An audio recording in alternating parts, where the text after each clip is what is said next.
all of you to the 2012 West Michigan Commercial Real Estate Forecast event. It is greatly appreciated that you take time out of your busy schedule to attend. It means the world to us to have the people that are here. There's a various mix of groups, and we thank you for your input. We thank you for your attendance. My name is Duke Suen, and I'm president of Colliers, West Michigan.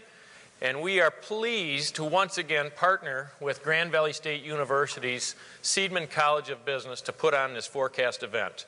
This is an event that looks forward. We do spend a little time looking back, but we look forward. As someone who didn't go to college, I've cut a deal with Dean Williams. And for every one of these events that I attend, I get 3 credits.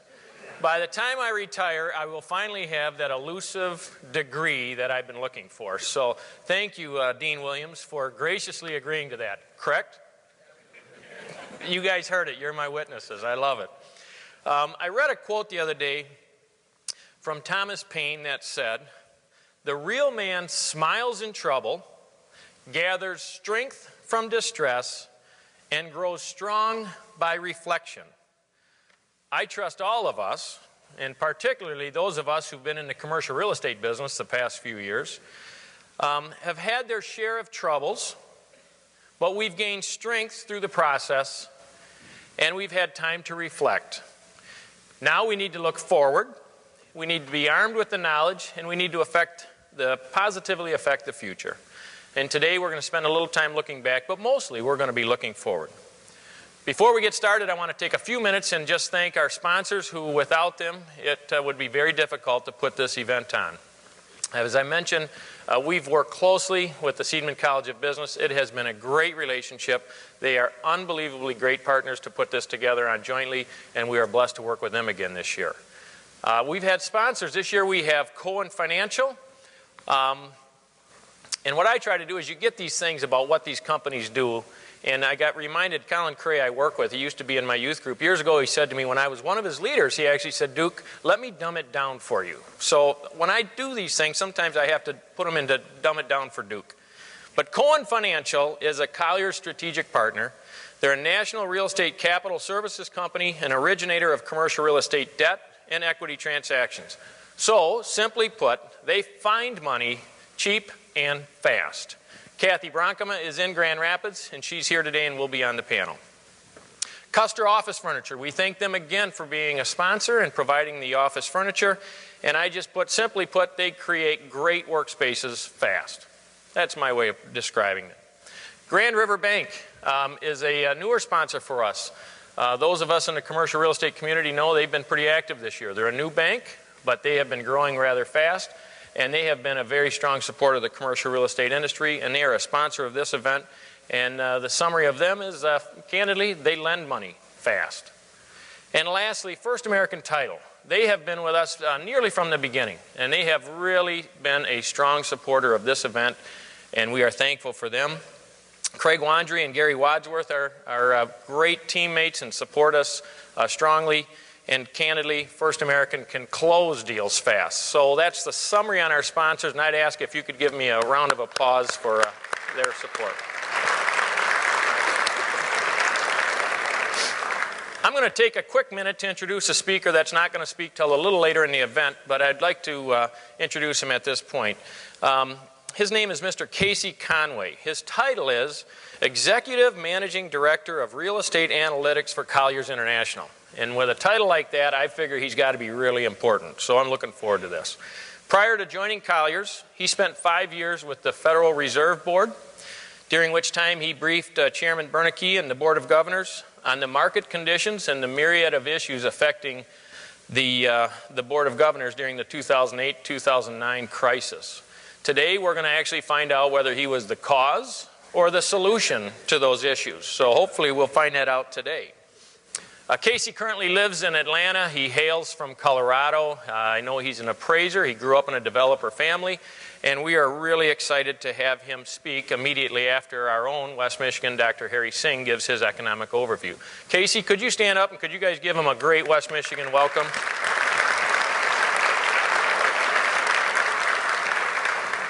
And then lastly, I'd just like to say this event has grown in scale, and we appreciate that.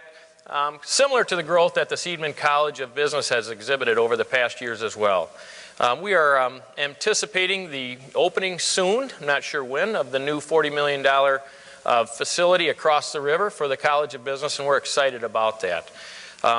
This event and West Michigan are uniquely blessed by GVSU and the Seidman College of Business, and we are looking forward to how this school and the improvements to it will impact our community for years to come. And it's now my pleasure to introduce Dean Williams, the Dean of the Seidman College of Business. If I may, I'd like to simply thank all of you who supported us in the building of that structure, who supported us in our programs over the years. Thank you very much. Indeed, on behalf of President Haas, somewhere in here, Provost Davis, faculty, staff, and students at Grand Valley State University, the Seidman College of Business, and in fact, our Alumni Association in the School of Business, we really appreciate your being here, and I'd like to say welcome. Thank you for making time to support this effort. I have just a couple of things I want to do. First of all, I must thank our partners, Colliers International. They've been tremendous partners now for 10 years. We've been doing this for 10 years now, yes?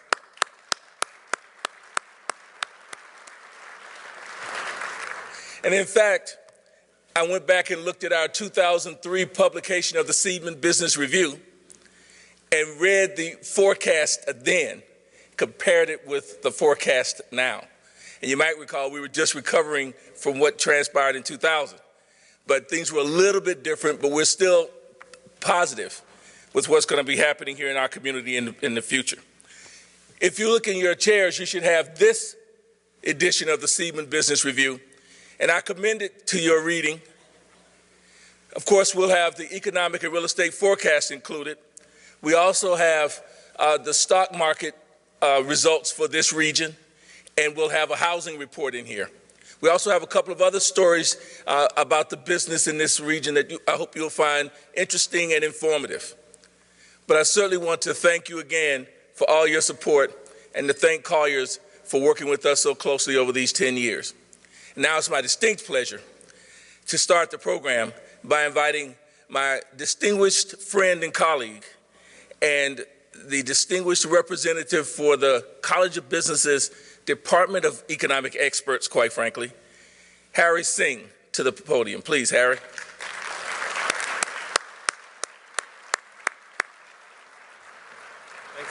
Thank you.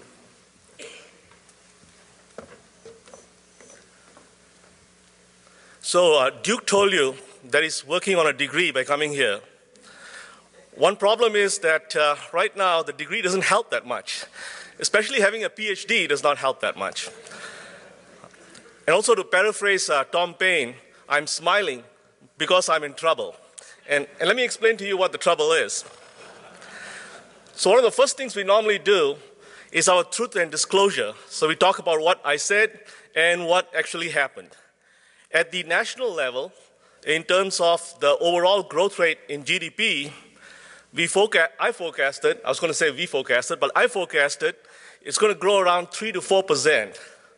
It's interesting, right now, we are somewhere exactly where we were in January 2011. So there's a sense of deja vu. You know, we've come back to the same point. The economy is showing some promise right now in terms of the numbers, the underlying numbers. But the question really is, will it fizzle like it fizzled the last time around? That's the $64,000 question we'll try to answer tonight and today in terms of different kinds of narrative about the real estate and about the regional economy. So if you look at the numbers for last year, January was bad, and then it started growing slowly. Once the full numbers come in, the final numbers, there's a lot of slippage between the prelim numbers and then the revised numbers and then the final numbers. So the growth rate will be somewhere around 1.5 to 1.7%. So that's quite a slip, and I have definitely egg on my face. So let me explain that, how that happened, because that's a teaching moment in terms of what is going to happen in the future. This is a balance sheet recession. In other words, consumers are trying to get rid of their debt, and their debt has been historically high. If you want to understand balance sheet recessions, a good book is This Time is Different, because it looks at balance sheet recessions throughout history in different countries. One number I look at, there are many different ways to look at debt, but one number I look at is the household debt relative to disposable income. So it's good to use a relative measure because you can get a lower relative debt if disposable income is getting higher too. So this number in the 1990s was somewhere around 90%, 90, 95%. By 2007, before the Great Recession, this number had climbed to 133%. Think of it at your own personal level, if your debt is so much higher compared to your disposable income. So consumers have been trying to deleverage, reduce this debt now. So the number has come down significantly. A sustainable number for this kind of debt is probably less than 100%. Now remember, consumption expenditure is 70% of GDP. So what consumers do is really very important compared to all the other sectors. So the fact that consumers are deleveraging basically puts a drag on GDP numbers by about 1% in terms of the fact that they're not consuming that much. And that's not necessarily a bad idea because they have to reduce their debt down. I remember the last time I spoke down here last year, I was saying that I'm conflicted about this because consumers should be reducing their debt, and that slows the economy down, but for a good reason. Now, there were, of course, other factors. The ongoing regulatory uncertainty, the tsunami in Japan, which disrupted the supply chain, higher oil prices because of conflict in the Middle East, and continuous concerns about what is happening in the euro area. Now, that's an ongoing problem, too. And, of course, bickering at the federal level when this great compromise, which could have been done late in the summer, did not take place. So all that had a tipping point in terms of taking a toll. But again, I stand corrected, and I learned from my mistakes. In terms of the regional economy, the forecast was relatively more accurate. We said that employment will grow around 2%. The numbers are somewhat mixed, depending upon which number you looked at.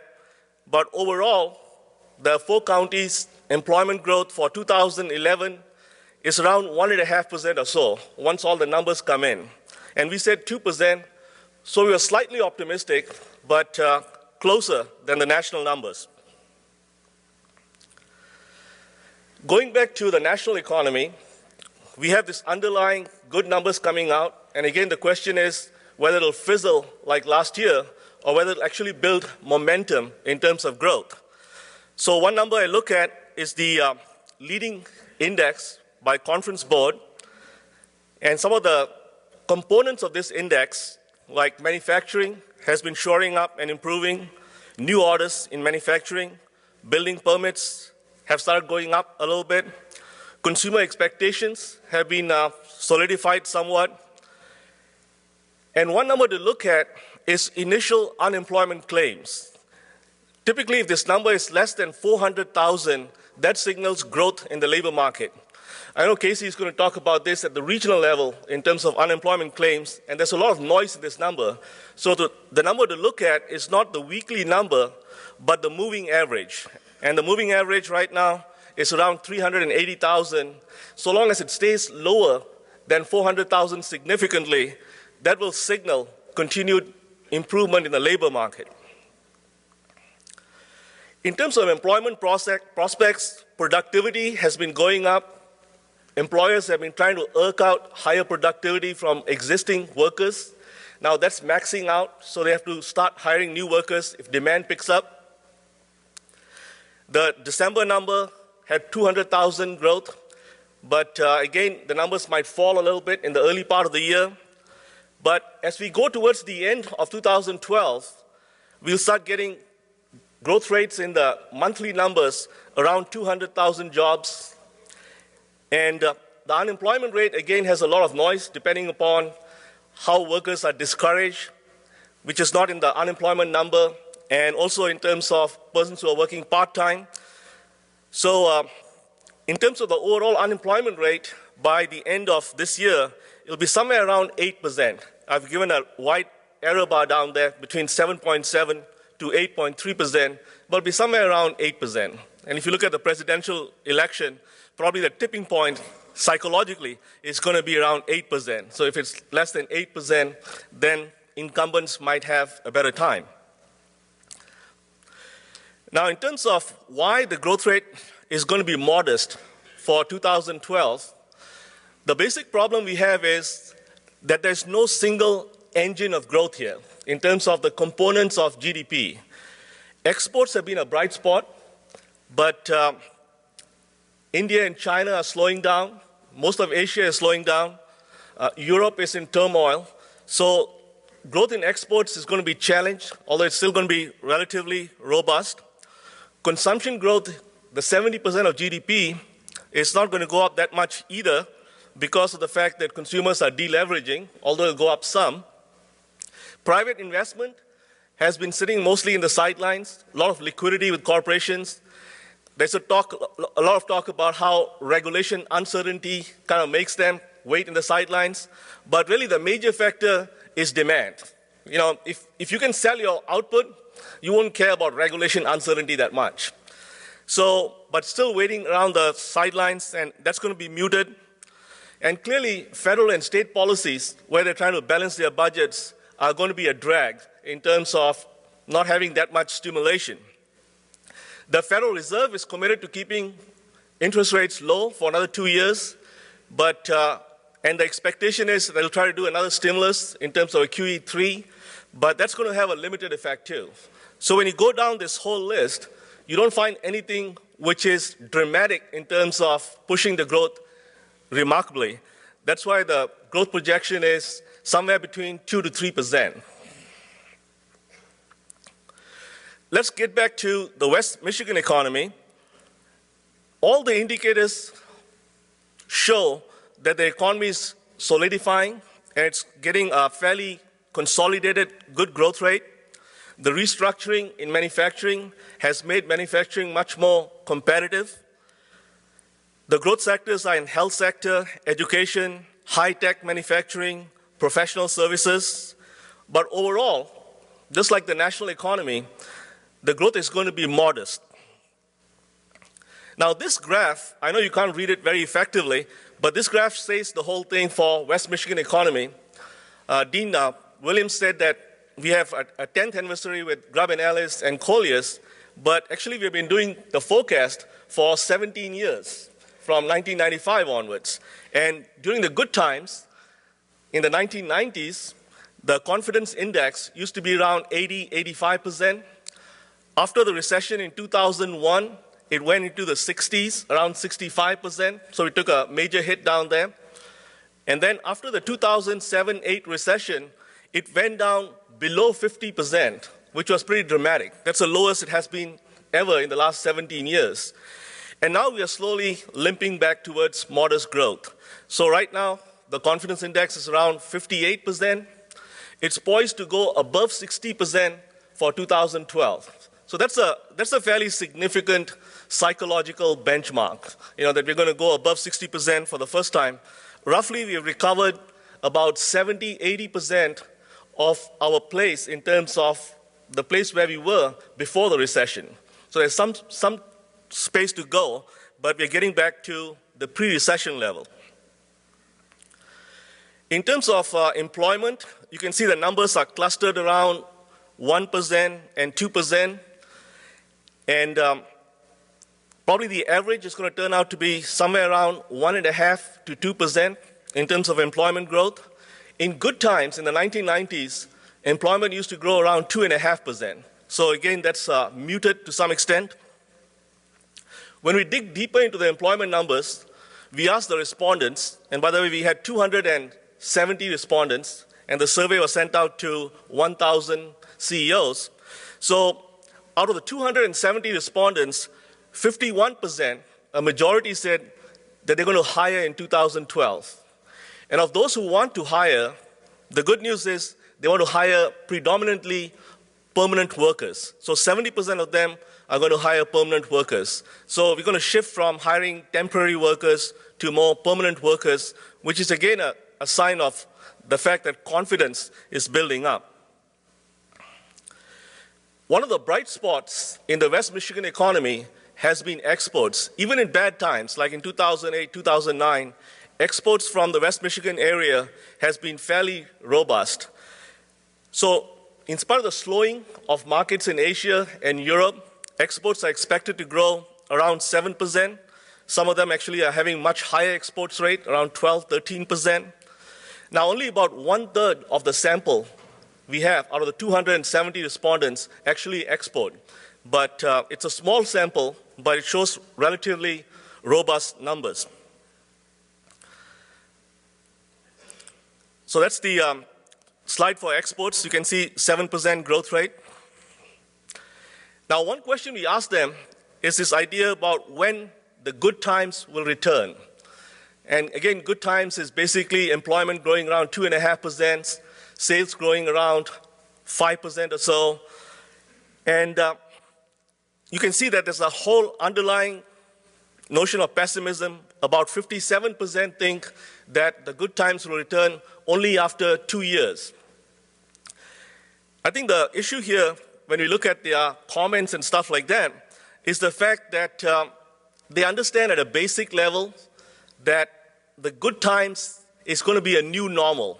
We're not going to return to the level of the 1990s, the late 1990s, and they're not very sure about what this new normal is, really, because we are in uncharted territory, and they're not sure what that stable equilibrium will be in terms of a relatively comfortable place, but not a very good place like the late 1990s. So they're really reflecting problems about the structural issues in the sector and also the uncertainty about the future. So that's the underlying tone of pessimism in terms of that pie chart. So prospects for West Michigan, to summarize, employment will grow around 1.5% to 2%. Overall sales will be around 2.5%. These are nominal sales, so they include rise in quantity as well as prices. And these are sales for all the sectors. So it's not only retail sales, but all services and goods sectors. The growth areas are health-related, specialized services, education, and a resurgent manufacturing sector. And the important thing for Michigan, the governor is going to speak tonight, so we'll see what our strategy is. But the important thing for Michigan is positioning ourselves in the growth sectors of the future. Things like alternative energy, in terms of high-tech manufacturing, heavy precision manufacturing, biotechnology, nanotechnology, those kinds of sectors. And we also have to ensure that we get the skills for our graduates and they tend to stay in West Michigan. So the outlook for the national economy, I'm predicting that there'll be modest growth, around 2 to 3%. Employment will improve significantly. There's a lot of noise in the monthly employment numbers, but by the end of the year, the monthly numbers will be somewhere around 200,000. That's not spectacular news because we need about 150,000 every month to take into account the new entrants into the labor force. So you have to go higher than 200,000 to make a big dent in that unemployment number. And of course, all forecasts are subject to caveats. So let's talk a little bit about wildcards. Built into this forecast is the fact that there'll be a recession in Europe, which is already more or less happening, but not a meltdown. So an orderly default in Greece is already taking place. But if you have some kind of a disorderly default in places like Greece and Spain, and particularly like Italy, then we are really in trouble. Also, China is trying to slow their economy down because it's overheating. So I'm assuming there won't be a hard landing. So they'll have some growth rate around 7% or so for the year. Now, I think about a majority of the economists would agree that the best policy at the national level right now is to try to make sure that, number one, first, the economy is sustainable. And then once the economy has been sustained, has reached a sustainable rate, then try to make sure that we have a very credible policy in terms of tackling our long-term deficits at the federal level, particularly in terms of entitlements and things like that. So what has been controversial is the point at which you pivot when you try to make sure that the economy is already sustainable, and then you try to bring down your long-term federal deficits. So a good policy would be to have everything done at the same time, to have a stimulus for 1 or 2 years, and also a credible policy to reduce the budget deficits in the long run. Now, unfortunately, the grand compromise did not take place last summer, and it's probably not going to take place this year either. So we're going to kick the can down the road. The problem about kicking the can down the road is that the slope keeps becoming steeper and steeper. And at some point, when you kick the can down the road, the slope is so steep that the can kind of bounces back and hits you on the face. You know, that's when you have some kind of a feeling among the credit markets that the U.S. is not able to balance their budget in the long run, and then there is a possible speculative attack or a run on the dollar, where people start dumping dollars. Now, the likelihood of that happening right now is small, but if we keep postponing our problems and not dealing with the structural deficits which are coming down the road, you know, it's a distinct possibility. Again, Casey is going to talk about debt in different ways in terms of the overall debt burden we have. But this is something we talked about last year. We talked about a gorilla which is about to growl, and it's still a problem right now, and we have to solve it in terms of the long run. But initially, we have to make sure that the economy is growing at a robust rate. So obviously, there can be another wild card. Some shock might happen from someplace we have never thought about, but these are some likely suspects. That's all I have to say. We'll look forward to your questions, and Casey is going to talk about the national economy and also about the national real estate market. Thank you very much.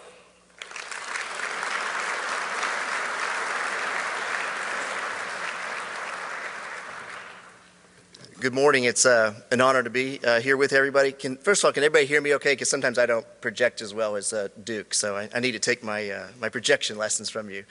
Last couple of weeks when I was talking with Derek and Duke about getting ready to come up here, they were complaining about this nice balmy weather that you were having, 50-degree weather. And I really told them last night I was so appreciative coming from Atlanta, and we really don't have winters down there, that they really got rid of that balmy weather and reintroduced me to winter. So really appreciate that. So I'll give you a caveat. About every few months, I try to come up with a new theme to kind of resonate on what we're, put everything in perspective. And so my new theme for this year is kind of brake and throttle. Where's the friction and where's the acceleration? And I'll disclose to you, a year ago, my presentation theme was where's true north, finding true north, because it looked like everybody in Washington had lost their compass settings, and none of them had done outdoor survival, so they didn't know, just look on the side of the tree where the moss is growing, or in the morning, look to the direction of the sun and turn left, and there's north, and the same in the afternoon, turn to your right. In the fall of this past year, I changed it to the fast and the furious, because the faster the government seemed to spend money that we didn't have, the furiouser we got, and we created Occupy Wall Street and everything else. So hopefully we can move into to brake and throttle here. I'll leave you with what are my kind of 5 key points I'm going to talk about here this morning. Really the start of 2012 is eerily similar to the start of 2011 if you look at some key economic data that I'll go through. I'll give you, like Dr. Singh, I'll give you my truth, my therapy, my disclosure on where I've been on forecasts and whatnot. I'll share with you, I'm a 3rd generation MAI, grew up in a developer family, got the heck out of appraising, don't ever want to write another appraisal, but I try to help support our appraisal function and whatnot. And what I learned from Dr. Singh is the one appraisal number, the one value that will always be wrong, the one cash flow that will always be wrong, and the one economic forecast that will always be wrong is the one we're forced to present. It'll always be the wrong number. So don't worry about it. We're supposed to present the wrong numbers initially in the market.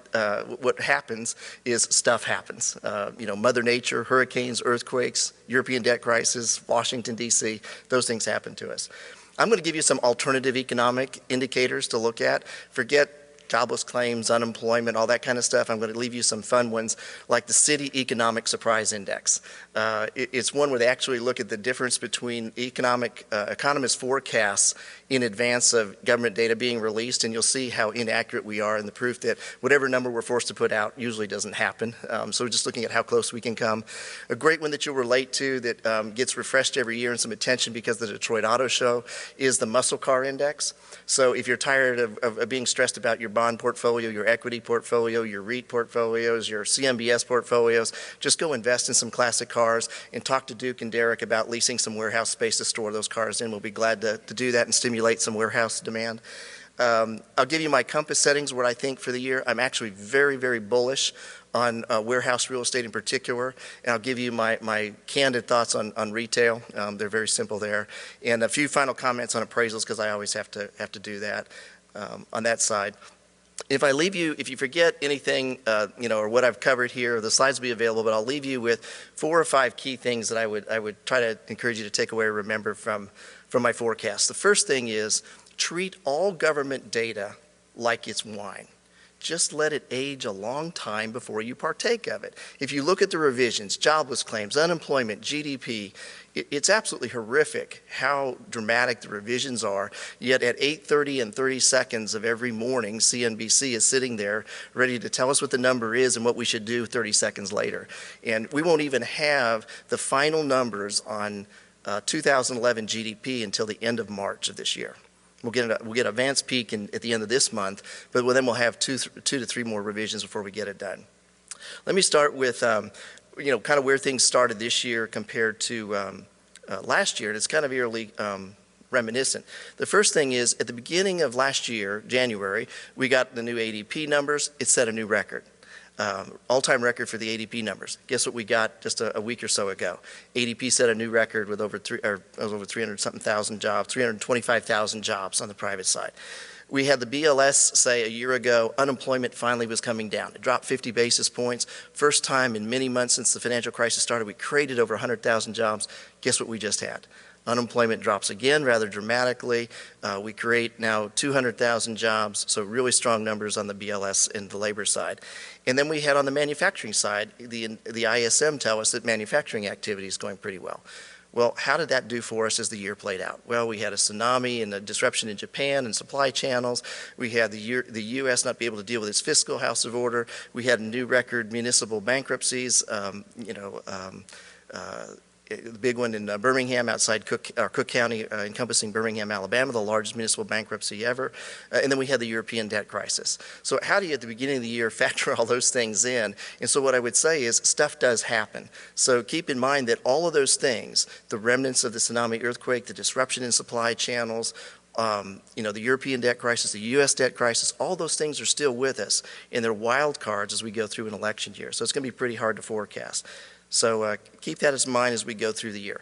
Another thing that I'd like to try to leave you with is my economic forecast, I try to have a little fun with it. I have a weekly market recap report that I put out. If you'll just let Derek or Duke know, we'll provide it to you if you're interested. But in there I have a weekly scoreboard called the Bulls, Bears, and Bewildered.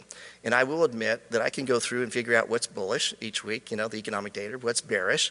And then there's usually an awful lot that is just plain bewildering. I can't figure it out. Usually weekly jobless claims are one of those that in the 10-year Treasury, 185 this morning, I know I wish my father had lived this long after having survived in development prime lending rate in 1981 at 21%. I wish he had lived long enough to see a 10-year Treasury below 2%.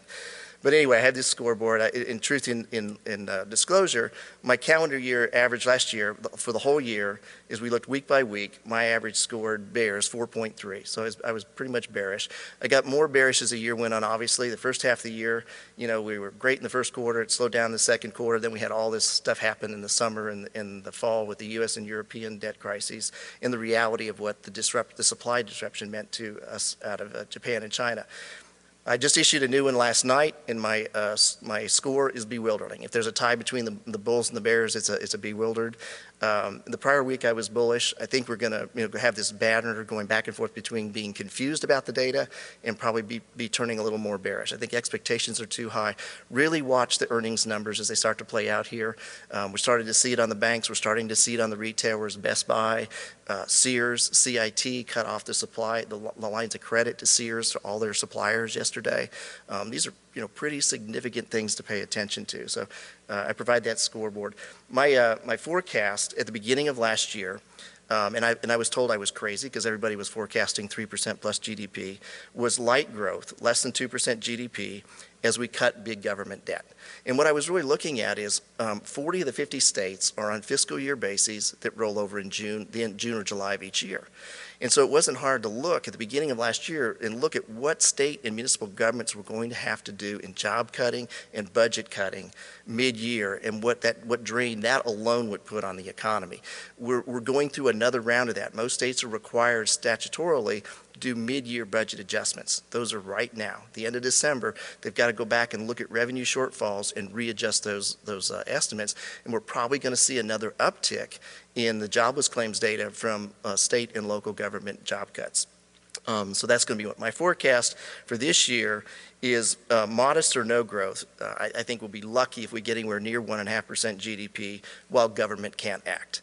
If we can't get government in Washington back to actually move on some things and kind of undam all the things that are preventing us from going forward, I don't know how we can advance GDP really at all. I think that we're going to really struggle to be in that 1 to 1.5% range. So we'll come back next year and we'll go we'll play a hockey shootout on GDP or something. So I'm glad you're more optimistic than me. At the Fed, I was known as the most negative real estate guy. They just didn't listen to me. So here are 10 quick alternative economic measures that I'd like to share with you to kind of focus on. And I'll go through those real quickly. Some of them I've got individual slides on here. The first is when we look at unemployment, most of the time what we hear from the media is what's called the U3, the official unemployment rate.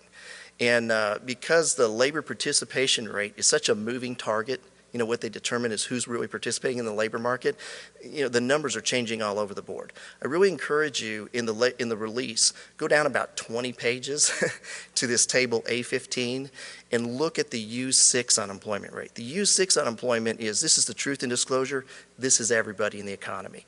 And what they do is they include what are called marginally attached. So those of you that have 20-somethings that went to college, got a job, got laid off, and have moved back home, they're marginally attached to the economy. They don't count in the U3 rate, but they do count in the U6 rate. If you've been looking for a job for over a year, you don't count in the U3 rate. But in the U6 rate, you do. And when you look at the U6 unemployment rate, we're still over 15% in this country. I mean, that begins to rival some of the European nations that are struggling real severely. So when we talk about, wow, unemployment's really coming down and it's great, look at the U6 rate more than the U3 rate. The next one is weekly jobless claims. When they release the number, and the doctor's right, you want to look at the moving average on really any metric. Look at the moving average rather than static points in time. The second thing is go a couple of pages into the weekly jobless claims report, and right below it, they provide the detailed commentary that I put in this slide of the states. And they disclose the states that had actual decreases in weekly jobless claims, and for what reason, and which had increases.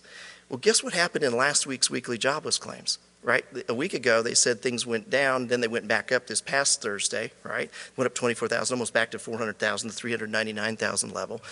But in the prior week when they went down so dramatically, there was one state that showed a decrease in weekly jobless claims to 19 that showed dramatic increases. How can you have one state show a decline and 19 increases and everybody else normal and jobless claims drop 10 or 20,000?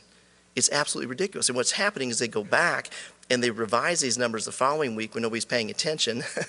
And then right now they try to explain that the reason they just went up is because now retailers are laying off their holiday seasonal workforces.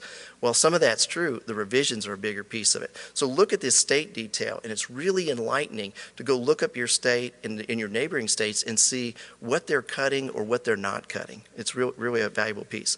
The next one is probably in this room here, probably one of the most important metrics for all of us is CRE debt maturities this year. 2012 and 13 represent the peak years for total commercial real estate debt refinancing between 2007 and 2017. We will see over $350 billion, $80 billion in CMBS alone, have to roll over and refinance this year and next year. And there's no way. This stuff is over-leveraged. A lot of it was interest-only 2007 stuff. A lot of it is sitting in bank portfolios where now they've got to raise capital. They're coming out of these bank stress tests. The dam is going to break. If you've got cash and you've got funds, this is the year, about mid-year, that we're going to begin to see these assets finally come out in a clear. And the loss severity that we're seeing on these assets that are coming through the market, we're seeing 50 to 70% losses. That's the kind of losses they're taking. TREP, one of the main data sources that tracks each individual loan going through special servicing, just reported out yesterday the average on the multifamily portfolios going through, so multifamily that everybody loves, is almost 70% of the loss severities that they're experiencing. And in retail, it's like 80 to 90%. So really pay attention to the CRE debt maturities. TREP, this is their data on CMBS delinquencies. We're seeing them almost hit 10% right now. The worst is in lodging and multifamily. Warehouse is kind of in the middle there. The good news on warehouse is that of all the property types, the fewest number of loans that have any sort of distress to them in the banks, in CMBS, and life company worlds is warehouse and industrial. So you're going to have a whole lot less product, distressed product, coming into the market to weigh values down compared to, say, retail and lodging. So one of the good news pieces, if you're looking at investing in warehouse, is you don't have nearly the wave of problem loans coming back to the market that are going to wipe out the values that you pay. So that makes me a little more bullish on the warehouse on that side. The other thing to pay attention to on the CMBS is not so much the delinquency rates, but look at the percentage of loans that when they come due can actually pay off. Right now on maturing CMBS loans, only 39% are able to refinance or pay off. That's staggering. Imagine trying to run a bank. You know, your nice bank sponsor here. Imagine if only 39% of the customers were able to pay off when the loan came due. You wouldn't be in the banking business very long. That's what we're facing. And the loss severity right now, the average, the running average since 2008 is a loss of 55% in the CMBS loans. So when they actually have to go through, liquidate, move it through special servicing, they're losing 55 cents on the dollar, and that number has been moving up in retail, and plus it's over 70%. CMBS, this is a good news story for you guys, and this is one of those slides where you always try to see if the audience is really paying attention to see, you know, if the presenter, you know, kind of screwed up or made a mistake. You know, did he circle the right region of the country? Actually, this was intentional. I didn't get my note in there, but you'll look at here across the country, the percentage of CMBS loans that are delinquent by geography varies quite a bit. And so you guys, the reason I circled the red was to contrast the west north central to the east north central part of the country. And the one thing that makes the difference, the distinction between your region and your neighbors to the west, is what agriculture has done to support the market and the economy. If it weren't for the strength of agriculture, your neighbors to the west would have a CMBS delinquency rate very similar to yours. The good news is you're not sitting out there in the west. In a market like Phoenix, over 50% of all CMBS loans are delinquent and have to go through refinancing this year. Can you imagine the suppression in value and the decline in values that all of those assets going to market, going to liquidation, going to auction are going to create in that market? So you guys are in pretty good shape. You don't have a lot of CMBS in this market. So again, for value stability, you're in a pretty neat strategic situation. So pay attention to that. A couple of other indicators I'll share with you. You know, so I'm not as bright as Dr. Singh, and I didn't do like Duke and get a deal made with the dean here on a special, you know, if I do 3 hours of credit, eventually I'll get my PhD by 84, right? So I go and I find, you know, there's a few things the Fed does really well. One of them, and one of my suggestions on the Fed is, if you want to know where the Fed is probably the most correct on policy and where they get things right, move inland. And the more you get to the central part of the country, Kansas City Fed, St. Louis Fed, Chicago Fed, this is where the really kind of common sense thinking occurs. So if we could just close New York, San Francisco, Atlanta, things would be a lot better at the Fed. Do you now know why I'm not in the Fed after 5 years? These will be coming out in the FOMC minutes next year on my commentary. But anyway, the Chicago Fed creates this thing called the Chicago Fed National Activity Index. It's a pretty neat thing. They take and aggregate 85 key economic metrics every quarter, actually do it every month, and they run it through an algorithmic process, and they created this index, and it's been really reliably correct. The yellow area shows where we're below trend and at risk of going back into recession. And they've backdated this, and it's been a pretty reliable indicator. So if you want to get a really quick measure that's pretty reliable, that takes 85 metrics, and you don't have to go to Dr. Singh and get everything, here's the Chicago Fed National Activity Index. Another one I encourage is forget U.S. GDP.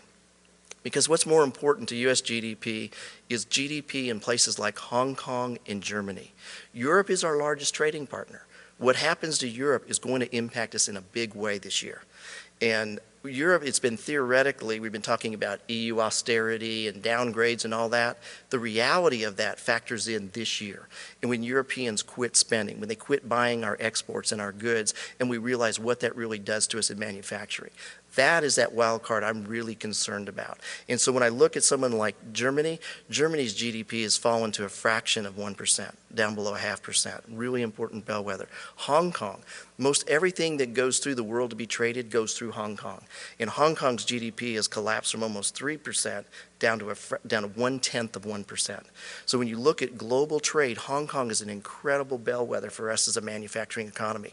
And with all the bad news we get on manufacturing, it may surprise you that the United States still is the largest manufacturer of goods in the world. And you have to take the next 10 economies and aggregate them to equal what we do in manufacturing production each year. So, you know, when we hear all this bad news about manufacturing, we do a pretty darn good job. We just don't produce as much textiles and that type stuff anymore, but what we produce that goes abroad to the world is really high-tech, high-value type stuff. And what you do here in your region is part of that component. So it's a really good story. The National Small Business Optimism Index is really important. It's actually ticked up. It's still well below where it needs to be. The peak's high, the green in February of 2000, in 2006 was the peak. In March of 2009 was the low at 81, and we're running around 93, 94. We're approximately where we were a year ago. So small business, honestly, feels about where it did a year ago. And they're still reluctant about, you know, really what direction's going here. The National Restaurant Performance Index, I love this one. It's got 100% perfect correlation to calling every recession and every recovery within 6 months of it occurring, 6 months ahead. And so it kind of makes sense. I love these common sense indicators. If people have disposable income and feel good about what's going on in their budget and their economy, what do? They'll go out and eat. If they don't, what do? They don't go out and eat. And here's a perfect reflection of that. Last week I reported on the restaurant industry, and there was a focus piece done in one of the major periodicals, I forget which one right now, but they were interviewing a pretty well-known individual in the restaurant industry, and they were talking about the United States restaurants. We have over 540,000 restaurants in this country, an average of 1,500 per MSA. And he said the problem with restaurants in America is that we're not oversupplied, we're under-demolished. And that's one of the problems we're facing in a number of our real estate types. But the National Restaurant Performance Index, this is a great one to follow. Here's one of my favorites. It's called the City Economic Surprise Index. So really what this does is they look at the disparity between economists' forecasts in advance of data coming out and the actual results. And so what we've been seeing is economists have been forecasting, so you see it's up right now. The line represents the actual number. So the actual number has been beating economic forecasts. So that would say you're going to be bailed out this year, and I'm going to be wrong. Because it's saying the actual numbers are coming in better than we're forecasting. And what's interesting, if you look across that line, how many times is the forecast right on with the actual result? Very few times. And it's because stuff happens. So if we could get politicians to just do what they say they're going to do, our forecast could be more accurate. So how about that? We'll put the Washington factor in there. But this is a great one to follow. Here's one that's really important to you, what I call the real estate supply metric. Appraisers, and I'm really critical of our industry on this, we're terrible at looking at the supply metrics of real estate in our valuation. We're great at demand. What's the vacancy rate? What's the rental rate? What are the concessions, right? All those things are a reflection of demand. But we're not looking at supply. Guess what? We're not building anything anymore. And if you look at nationwide, we only have 21 million square feet of warehouse space under construction at the beginning of this year. And most of that is in just 6 states. And most of that, over half, is in 7 large projects. for distribution centers like the Dollar Tree at a new port area, Cisco Foods, Lowe's Home Improvement Centers. It's not spec stuff. So one of the things that the market's looking at, where I'm real bullish on warehouse, with very little construction, the bank's being told you have still too much commercial real estate, don't make any more construction loans. If you invest today, the likelihood that there's going to be a ton more supply to undermine your occupancy and your rents is very low. And when you look at replacement cost today, you can buy these assets at 50 to 60 cents of replacement cost. It's a tremendous proposition. And it's really strong in warehouse. And warehouse has been the one property type of all that hasn't had cap rate compression. Multifamily, we've heard and read about the 3% and 4% cap rates for Class A deals. In warehouse, the best deal in the country last year was at a 6.1% cap rate. In your region here, you're probably 7-8% cap rates or higher. Now you tell me, if you're an investor today, where can you go get a 7 or 8% cash on cash yield on something you can touch and measure and understand with no government craziness? It's a great proposition. That's why we're seeing capital come back into our real estate side. So if you're dealing with a lender or who's dealing with an appraiser, make sure they ask and inquire on the appraiser their ability to understand the real estate supply metric by the property type. So here's my real estate compass settings for the year, real simply. North, where I see things going really well, is warehouse and where I see the smooth sailing. If we go east, the things that concern me are the U.S. and European debt. It's a danger zone. It's avalanche territory. What we have coming at us is just absolutely mind-boggling. I'll share with you in a slide here in a minute. To the south, I think when we talk about retail and housing, the best thing we can do is go have a martini and not talk about it for a few years. What we're looking at is horrific. We're over retail when you look at the per capita per square foot amount of retail space. When you look at what's happening with online retailing, this was the first year for Christmas. I have 3 kids, 16, 11, and just under 2 years of age. And this was the first year I bought nothing at a regional mall. We did everything online. I didn't buy one thing from a bricks and sticks retailer. And I've got many colleagues and neighbors that did the same thing. That has yet to fully play out on our economy. To the west, office and multifamily, we're seeing very measured rebalancing. But it's occurring first in what are known as the education or knowledge center markets. And this is another strength that you have. We're seeing an incredible trend occur globally that's benefiting us right now. And that is the return of intellectual property manufacturing. What in the hell did he say? What that means is, our manufacturers of our high-tech, sophisticated products have realized that sending that to Asia and Indonesia and around the world to be manufactured for 80% less than the U.S. has a really horrible return 24 months later, because guess what happens? They don't honor our copyright or patent laws. And so they change the color on it. In Asia, they just change the color of the iPhone and say, it's not an iPhone, it's a China phone, right? And so now you lose your technology. So intellectual property manufacturing, you say, it's not worth it, we're going to come back. And where do they want to come back? They want to come back where they can access a youthful population that is highly educated. So they're looking at those markets where you have university centers, high-skilled training, high-tech stuff, and they also can get the internships with the manufacturing companies for the robotics engineering and all that stuff. This is your sweet spot. Whether it's biomedical or whatever, this is really strong for you guys. And the other thing that you have going for you is, unlike the rest of the country, you didn't lose your entire banking system. You have great banks and lenders still in this market. Your sponsor here, you've got regional and nationals like PNC, Fifth Third, Huntington. You come to Atlanta, we're about done. It's about all gone. And so that's a really powerful thing. You got capital, you got education, you got manufacturing. I mean, you really have some great strengths going for you. So here's where I see it on what really makes me bullish the most on warehouse over all property types. 1, absence of new construction. So you're not going to have new supply undermining you. Number 2, you have the least amount of distressed assets in warehouse of all the property types. So you're not going to have a lot of stuff come to the market that's going to further bring the values down. You're not going to have all these distressed comps that appraisers can't figure out. Because what do? They just grab the last 5 comps and average them, and that's the value of your property, right? I don't know what we did the last 20 years, but we sure screwed up. U.S. trade to emerging markets. I just did a port analysis, and my hypothesis going into that was, because of our exposure to Europe, I was really concerned about our port markets and what would happen. And what I really discovered, outside of New York, Baltimore, and Virginia, we have almost no exposure in our port markets to Europe. It's primarily to emerging markets. And the other great story, I'm going to do a follow-up in the spring where I'm going to do the analysis of the inland and Great Lake ports and what happens. It moves out of Canada and on down here, and you're part of that story as well in this region. In intermodal systems, you guys have great developed connections with intermodal. The port readiness. The United States has done a better job than anyone in the world getting ready for the larger container ships that are going to be coming out of the Panama Canal. We've invested in the cranes, the deepening of the channels. We are going to be in the best position for these 5,000 and 10,000 container ships to come into the U.S. and unload versus anyone else in the world. And what that means is when you bring in a ship that has 10,000 containers instead of 3,000, guess what? You need a lot more distribution space to break it down and redistribute it. So we're going to see some great growth opportunities in our port markets. And the other one was the absence of cap rate compression. We have not seen cap rates compress on warehouse, so it's a good return.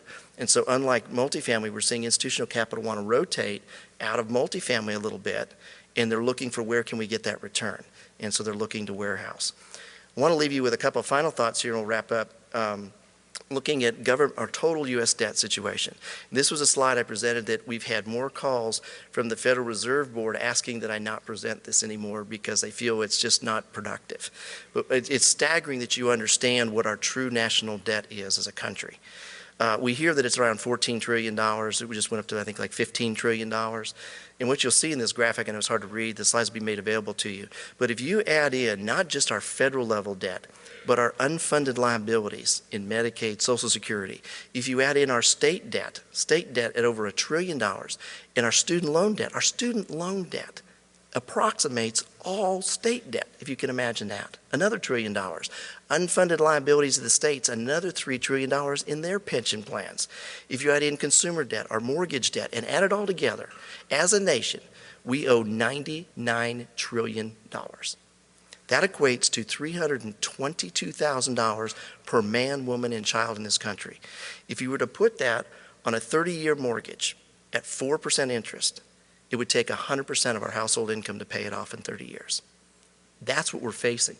We don't have the luxury of waiting till November and us not doing anything. I've just declared that 2012 will be the year that the rating agencies declared that they downgrade all sovereign debt nations that have too much debt. They just downgraded 9 countries last week. There's only 4 AAA rated credit governments or countries in the world today. Finland, Germany, the Netherlands, and Luxembourg. That's it. Those are the only AAA rated credit governments anymore. We really have this problem to tackle, and I'm really concerned that this year as well, we're going to see the state and municipal situation reach the crisis point that we've kind of feared. In states like Illinois, where they've just decided to quit paying their bills, they're putting at risk over 40 MSAs of bankruptcy in the next 6 months because they're just not paying their bills. 6 months, 9 months, whatever it is. So that's a real staggering number. Some of you might be interested in what's going on with the banks and bank failures, and this is kind of an interesting statistic I put together and did this at the Fed. During the Great Depression, we closed almost 24,000 banks in 4 years, 1929 to 1933. Can you imagine that? 24,000 institutions. We don't even have that many today.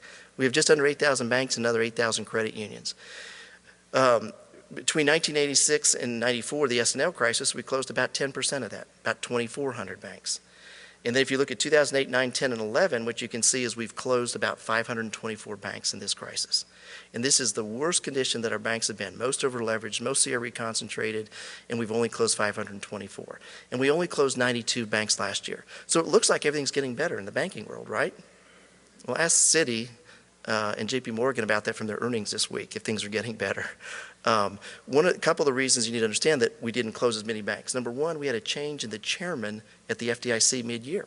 So Sheila Bair was doing a pretty good job, and she was hell-bent on there's no way that the FDIC was going to take capital from Treasury, that they were going to borrow. The FDIC was out of money. They were $1 billion in the hole through August. They couldn't close any more banks. The second thing that was going on in terms of why they couldn't do this is you've got all this TARP capital you put in, and they haven't repaid it. Do you realize that we have 380 banks that have received TARP capital that haven't repaid? And the interest rate on those loans go to 15% this year. And the Treasury Secretary, under the current administration's guidance, just sent a letter out last month to the 380 banks saying, we have hired a collection agency to come collect the TARP before the National Democratic Convention in Charlotte in September to basically say we inherited TARP and we got it all taken care of. These banks don't have it. That means potentially another 380 bank closures this year. We are nowhere near where we're probably going to see in consolidation on the banking side. And ask many of the community banks, what is the business model, especially in our part of the region in Georgia where we've had more bank failures than anybody. We lead the nation. The business model was commercial real estate and construction lending and home building. That was it. 50 to 80% of their revenue and earnings came from that activity, and it's done. We don't need to build another house in Atlanta until Sherman is reincarnated to come burn it back down. All right, here's the good news on housing, though. Housing isn't going to do a gradual recovery any more than it did a gradual slowdown. It's going to be rather abrupt. Here's the good news story that'll show up in about 3 to 4 years. We are doubling up households at a rate that we've never done it in this country's history.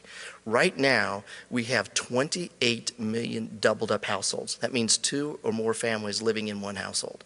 Kids that have moved home, family members that have lost their jobs and had their home foreclosed, moved in with other family members. If you divide that, if you break it down, 22 million of that are people and families with kids over the age of 35. So these are real ones that need more than a 1 or 2 bedroom apartment. They've got kids, they need space. 6 million of them are kids over the age of 24 that had a job, lost their job, and have moved back home with mom and dad. If you take the 28 million and divide it by 2, we have demand potentially for 14 million households, apartments, rental, single-family homes in this country. We have an excess supply of about 8 million. We're 6 million housing units short. When the job thing gets going and we get credit reestablished, housing's going to go like this again. The affordability that's there today is going to absolutely skyrocket. We've bankrupted most of the builders. The banks will have been told that if we forgot how to make a construction loan on a subdivision or to a builder, right? And it's going to take us a couple years to get it going. So, really, I think 2012 is a year where, you're probably near that bottom, and it's probably going to stay ugly for a year or two. But these are probably the best values. You can buy homes at $50 a square foot that cost over $200 a square foot to build today, and the land's for free. That isn't going to be with us in 3 years. This is the metric to follow, is these buildup of doubled up households. And that's the good news story in housing, but it's not going to improve slowly. It's just going to skyrocket. It'll just spike. A few final words on appraisals. I wrote an article, it was in American Banker about a week ago, not very loved by the appraisal community, called Faulty Appraisals. We were able to collect all of the appraisals in all of the CMBS loans from 2008 and look at the accuracy of those appraisals as they went through their problems and special servicing, and in particular look at what was the value of the property when it was put into special servicing, and then what was realized 12 months later when it was liquidated. And the disparity was over 40%. No predictability on the appraisal. So I did that piece. And the two things that I bring to your attention to focus on, those of you that heavily invest in real estate and have to get a lot of appraisals, is here's a question to keep in mind. Those of you that own and manage real estate probably realize that your expenses have been rising faster than your rents, right? So how are values stabilizing or going up? Cap rate compression. Cap rate compression, because of low interest rates, has enabled us to mask that expenses are rising faster than rents. I think cap rate compression is about up, except for warehouse. And part of the reason is Europe has to liquidate over $1 trillion of real estate this year from their banks and their mutual funds that have calls on them. And so the competition for capital globally, this morning the World Bank released the numbers on how many trillions were short in the refinancing, and they broke it down by real estate, and it was several $1 trillion were short. And so this is something to watch and look at your expense side. I know we talked last night to a number of folks about what's happening with property insurance rates and that side. But any of you seeing expenses go down on your real estate? I'm not seeing it, even on the property tax side. The other one to pay attention to, and this is the number one question that we get that we have to address for our foreign capital clients. They are now asking us to do a financial assessment of the state and the municipality of the real estate that they're investing in. They want to know if that municipality could go bankrupt or what the financial condition of the state is. And the reason is, when a municipality goes bankrupt, FDIC-insured banks cannot make new loans into that market. Most life companies cannot invest new capital. Their trustee provisions and their fiduciary obligations preclude them, just like a bankrupt condo association. You can't make condo loans. FHA can't do it. VA can't do it. The GSAs, Freddie and Fannie can't do it. You cannot put new capital, new debt capital, into a bankrupt municipality. So when these municipalities go bankrupt, it's a cash market. What do you think that does to the value of your properties? Well, you have a pretty good story when you go look at Illinois, you go look at the South, or you go look at California. This is a powerful story that you guys need to develop and tell about your region to bring the capital into your property and your markets, because you've done a much better job with your fiscal stuff. So I always try to leave with, is there a solution to it all?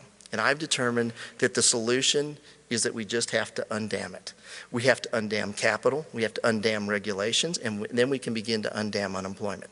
So if we just, like the Occupy Wall Streeters, we just go get our banners put together in the real estate and finance community, we just undam it on it, and we go to both conventions in August and September and just say, undam it, undam it, undam it. So thank you for your time.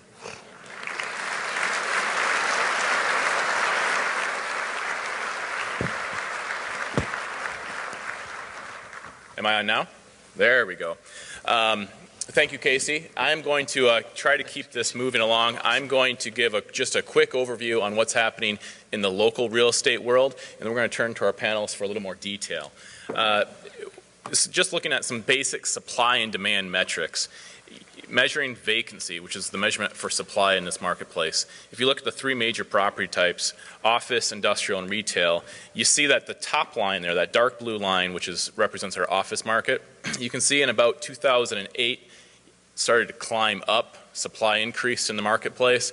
The good news is from 2010 to 2011, we saw that decrease by only a percentage, but it's a decrease, and that's a good indicator.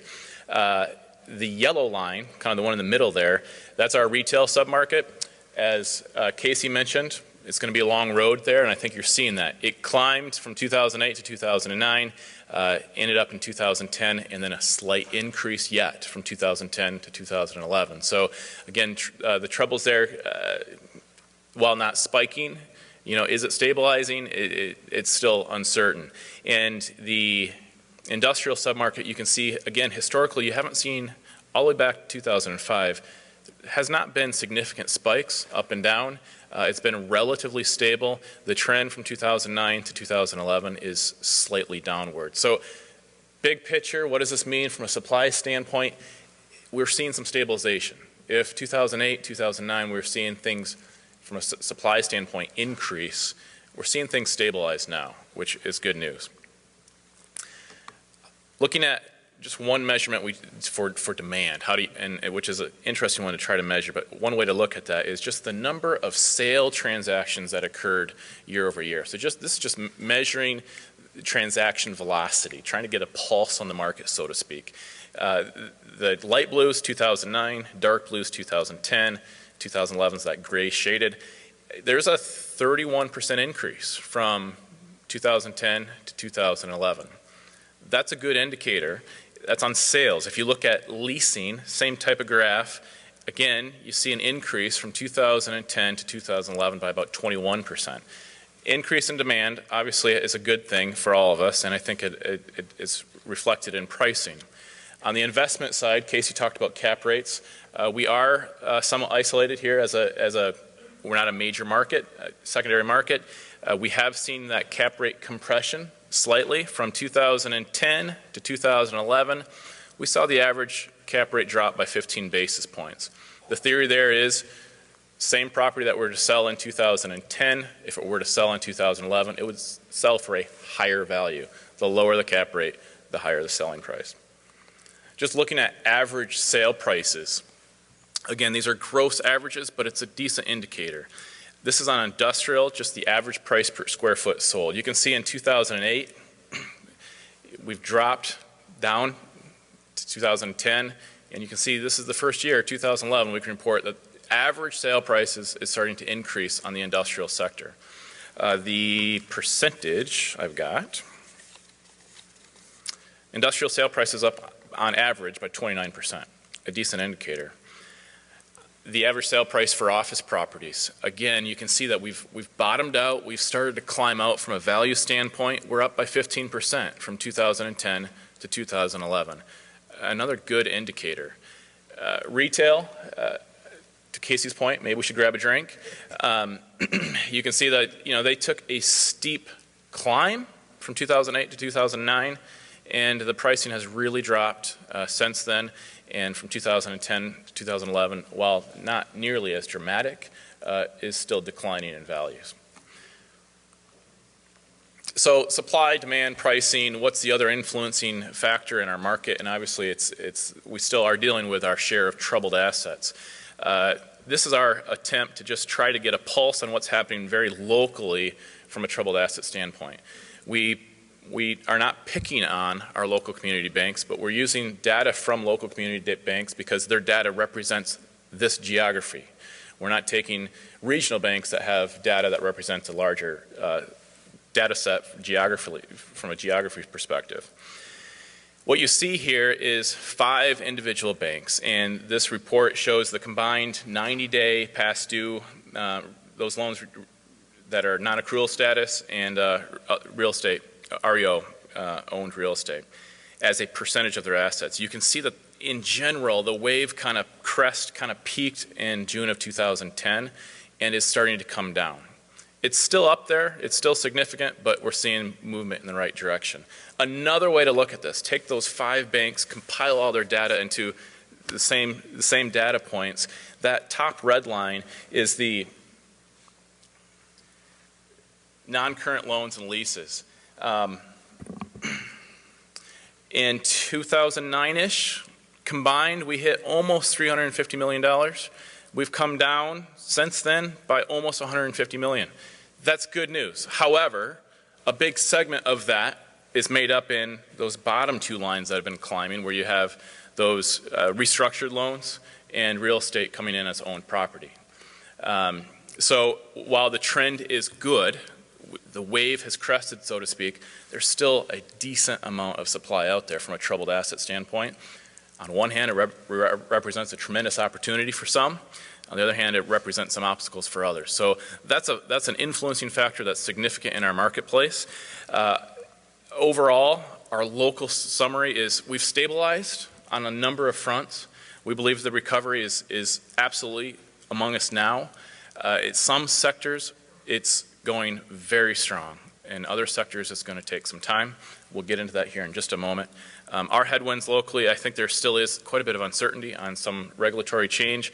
And again, that supply of just the troubled assets that are out there. While it seems like the wave has peaked, we still have a fair amount in the pipeline still to deal with. Next year, our theme is, I think we're going to see some more stabilizing locally. The market is going to continue to stabilize, which in turn, I think, gives all of us a little more confidence, which is a good thing. With that, I'm going to turn to our panelists and just try to drill into a little more detail. I'm going to go without introduction. Did this transfer okay? Perfect. Everybody got your mics on. To our property specialists, and I'll start on the far end. David, representing office properties. What I went through was gross averages, big picture. What details missing there from your perspective on an office standpoint? Well, kind of to Casey's point in his talk, we see 2012 very similar to 2011 from office. We have had 4 positive quarters of absorption in a row, which is the first time in 3 years. So that's a very good indicator. We expect 2012 to do the same thing. One thing, just our positive absorption. In West Michigan, we have 16 million square feet of office. And in 2011, the last 12 months, we put in 135,000 of absorption. So that's about 100 basis points. It's not great, but it's been good. And we're tracking that way. And we've also seen rates firm. So looking forward, we feel it'll be very similar to last year and slow, steady improvement. Fantastic. Mark, from a retail perspective, what detail can you add?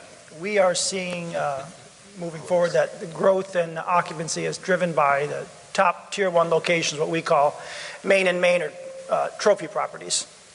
We're also seeing that the rates are starting to stabilize and there's fewer rent concessions in those top tier locations as well.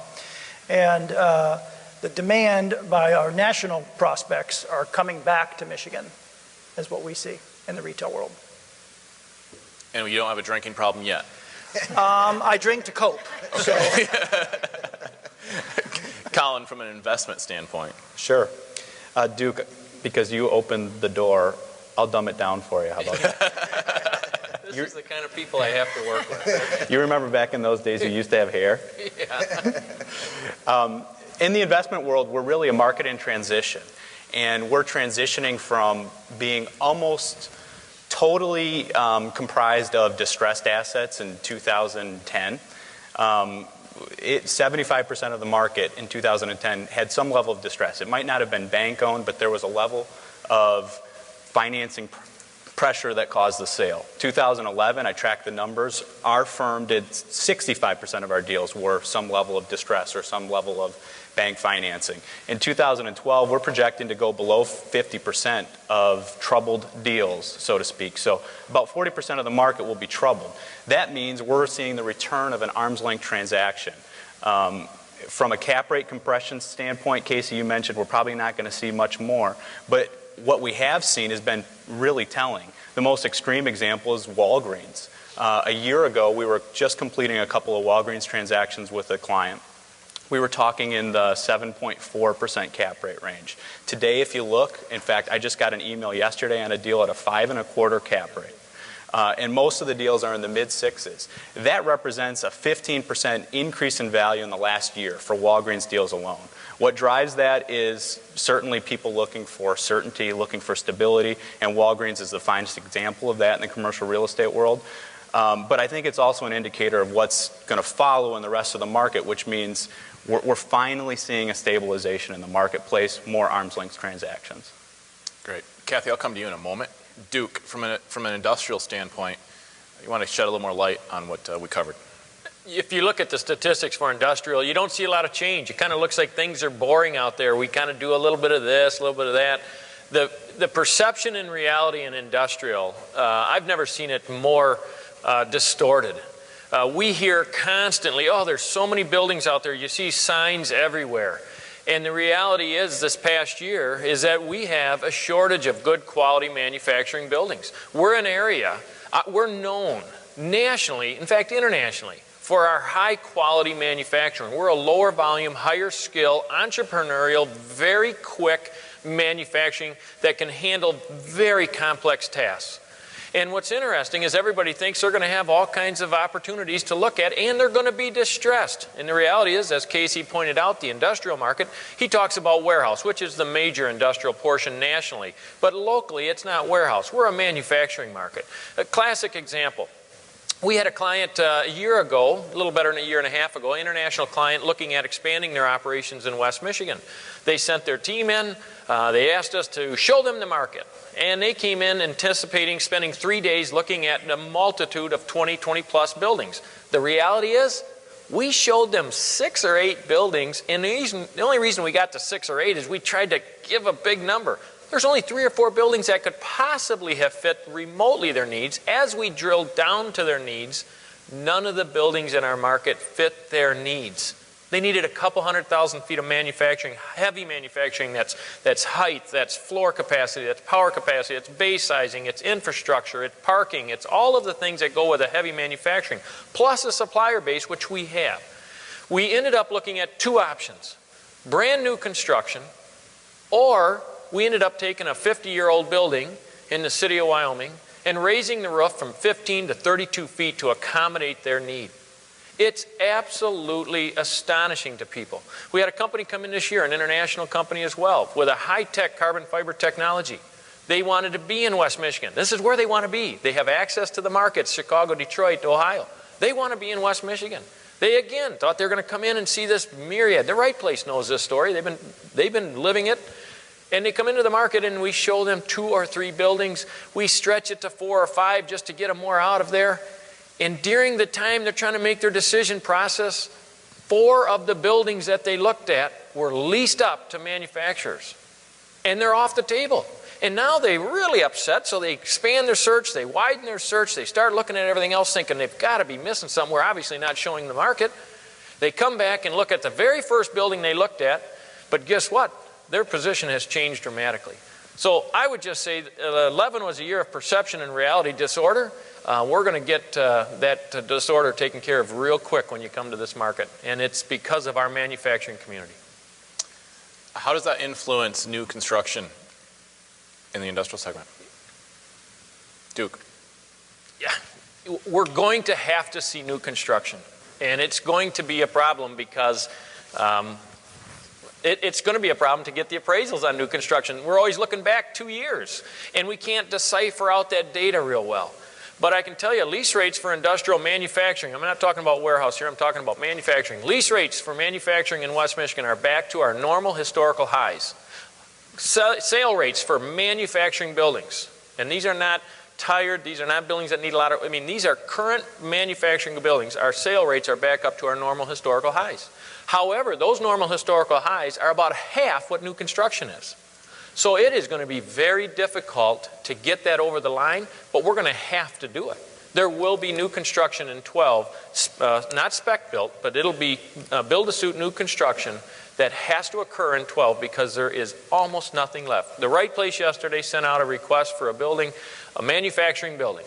I'm going to tell you what, when they're all said and done, I saw Sue here, I don't know who else, the reality is they might have 2 buildings to show them in this market. And we absorbed 4 just in the last quarter alone of that size space.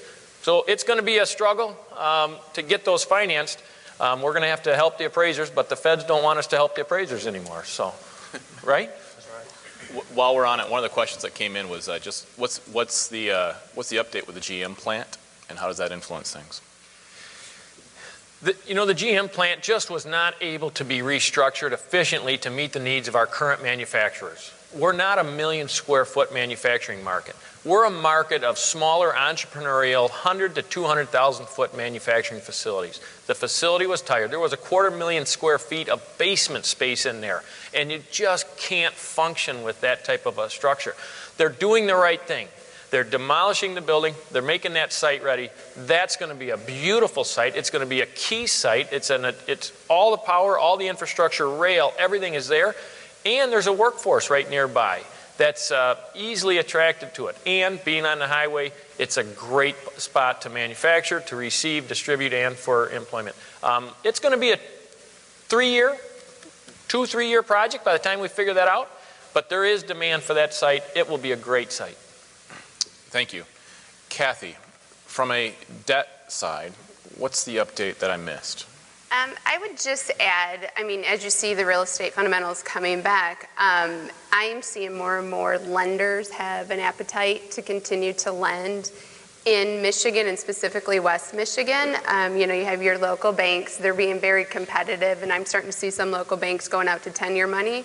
The thing that I'm seeing also is the life company, smaller life companies doing $5 million below, and then also some of the larger life companies that do $5 million and above in financing, they're starting to come back into Michigan. There's quality assets here. The fundamentals on the real estate make sense, and they want to get money out. And then also with the CMBS. CMBS lenders are starting to look back at Michigan. They can't compete with the life. What's CMBS? CMBS is the Wall Street conduit lenders, the securitization that Casey mentioned of all the refinancings, the wall of refinance that are coming through. So those lenders are cautiously coming back in the market. The CMBS Wall Street lenders cannot compete with the life companies in the major metro cities. They just can't be on pricing and whatnot. So for CMBS and private money to put cash out, they're coming to secondary markets like Michigan, West Michigan. Will the pricing be a little bit higher? It may be. It just depends on the asset. They're looking for credit-worthy tenants, strong cash flow, experienced sponsor that has liquidity. So, for those types of projects, they're getting done. And, you're talking 10-year money. I'm out to market on a multifamily deal here in Grand Rapids. In the Fannie Mae and Freddie Mac, who are the agencies, they're being aggressive in Michigan. They're 10-year money, 30-year amortization at 4.5% non-recourse. So what I'm starting to see, 2011, is, you had lenders starting to come back. I think 2012, you're going to continue to see an uptick in capital coming back into Michigan, just because of the ability to put out cash in assets. Casey, why do you think Michigan is attractive to those lenders? I think a couple of things. The lenders are starting to realize they're going back to fundamentals. So when you're looking at putting capital out and you're saying, okay, where do I have the least distress? Where do I actually have job creation occurring? Where are the fundamentals? And they're starting to say, the answer is education or knowledge centers. There's second, I hate the term second tier or tertiary markets. We need to come up with a new term there. And they're finding that the fundamentals are much better there. And when you look at the returning intellectual manufacturing, they want good local schools, they want quality of life, they need utilities. You look at, all the manufacturers that came south to Atlanta and Alabama and Tennessee, they're now all EPA constrained. They don't meet the air quality, they can't get the water. So you have the utilities, you have the resources, you have the skill set. And I think that's what they're looking at. And they're also looking at the constrained supply side.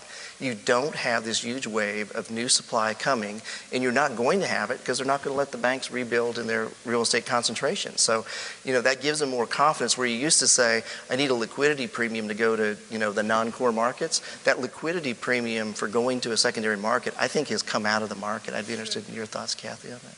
Yeah, and that's exactly it. I mean, Michigan, three years ago, everybody's looking at Michigan, and the lenders are like, we're not financing anything in Michigan. But because you guys have gone through, hit the bottom, and they're starting to see the fundamentals coming back, they're willing to put the money out in this market versus, let's say, a Chicago. I mean, they may pay a little bit more of a premium here in Michigan, but you guys were the first one in. So you guys are coming up out of the slope faster than some of the other markets, and it's a way for specifically the CMBS market and private funds to get money out. And they've been pent up for the past 3 years wanting to put money out on investment transactions, and there hasn't been investment transactions. So, they're looking at, value add opportunities where this market can attract that. And Colin, I think, on the investment sales side, are you seeing transactions uptick in 2012? We are definitely seeing an increase in out-of-market activity. There is a ton of money on the sidelines. If you look at REITs, how much money they have raised, Casey, maybe you know the number, but it's staggering the amount of capital that's out there on the sidelines. And a market like West Michigan saw a lot of that money in 2006, 2007. And as the economy tumbled and as the auto industry really struggled, it kind of ground to a halt. So we haven't been getting those calls for the last couple of years. So if you want to talk about why we're projecting probably a 50% increase in our sales volume this next year, it's because of the return of that outside capital. And if you saw our cap rate chart, I mean, we're talking 9.25 average cap rates. That's a number that incorporates both the highly distressed stuff and the great Walgreens cap rate. So it's not the best number, but that cap rate, that value that you can find here is significantly better than you could find 3 hours away in Chicago with a lot more stability. Good news. Thank you. David, going back to the office submarket, who or what are the winners from the office standpoint? Going forward, and I think 2012, the big winners will be what we would consider trophy properties. And by trophy properties, we don't mean necessarily just Class A properties. We're considering trophy properties to be properties that have well-capitalized and stable ownership, and or properties that have been repositioned recently. So they've reset that bar. With those properties, ownership is able to put in improvements both to the common areas and do tenant improvements. And those are the properties that we have seen go forward and will continue through 2012. Great, thank you. I'm going to shift gears here, throw another one out there. Dr. Singh. Yep. From our perspective, the real estate perspective, it seems like we're bucking some trends, compared to the nation on a number of levels, which is, I think, fantastic news for our economy in general. What are the pitfalls that we should watch out for this year locally as potential little landmines? Well, we have to create a business-friendly environment and make sure that we have the right skills in terms of, Casey was talking about manufacturing, high-tech manufacturing, those kinds of sophisticated skills. And also trying to make sure that the persons we graduate in Michigan actually stay in Michigan rather than exiting the state. So trying to create a trove of human capital, along with the other kind of factors in terms of industrial capacity, one big issue is going to be broadband capacity in terms of ultra-fast broadband. So I'm a big fan of Tom Friedman, and he says that South Korea is going to have basically every home wired for 1 gigabyte per second, in terms of ultra broadband capacity. So Casey is right in the sense that a lot of the establishment in terms of production and research and stuff like that is going to take place in university corridors. But the critical thing is the kind of human capital and the other kind of factors which go along with it, including broadband capacity. Just one quick thing to Dr. Singh's point. Every manufacturing facility that we walk into, I see another good competitor here, Dave Smeese. I'm sure you see the same thing. Every manufacturing facility we walk into, there's a help wanted sign. There's a help wanted sign out there. Not all of it is high skill. There's a lot of high skill, but there is a lot of capacity in these manufacturers, and they are struggling to find these employees. There has to be a way to get that gap bridged this year. Let me throw out a great example on exactly what you're saying. So many of you read about the move from Boeing out of Seattle down to Charleston, South Carolina. What a lot of people don't realize behind that story was that decision was made, a couple, 3 years in advance. And the key driver in Boeing making that decision had very little to do with it being a labor versus non-labor type of union state. What it had to deal with was Boeing said, where can I find the education talent, the engineers, the simulation engineers that I need? And they said, well, NASA's going to be shutting down the space shuttle program in 2 years. And that's just down the road in the Space Coast in Melbourne, Florida. And we're going to need a big port so we can export everything. So where do I get my port? And where do I get my academic talent? They are moving over 1,000 NASA engineers out of the Space Coast into the Charleston, South Carolina market. You guys are one Boeing away from just like, heaven again, and it can happen just like that. You have all of the foundation components, just like a little Charleston, South Carolina did. And so I think that's a great analogy for where you guys are situated. So one of the issues we have dealt with here is trying to look at a lot of different kinds of indicators. I looked at some, and Casey looked at some. What I find interesting is that we're looking at the same indicators, and we're having a slightly different opinion about the future. Now, obviously, when you get 2 economists in the room, you get 3 or 4 opinions, But what I would like to ask Casey is, what is the main point in terms of having a slightly more pessimistic forecast compared to what I was saying? Now, I'm projecting around 2%, 2.5%. You're projecting less than 1.5%, I believe, in terms of the national level. So what's your underlying kind of reasoning for that kind of pessimism? I know we are both concerned about debt and the relative sense of debt and the European meltdown and stuff like that. Yeah, I think I'd put it this way. A lot of times you think of it in terms of glass half full, glass half empty, so you have a little more water in your glass than I do. What I'm really more concerned about, where'd the other half of the water go? I just want to get it back because that's what's going to make it.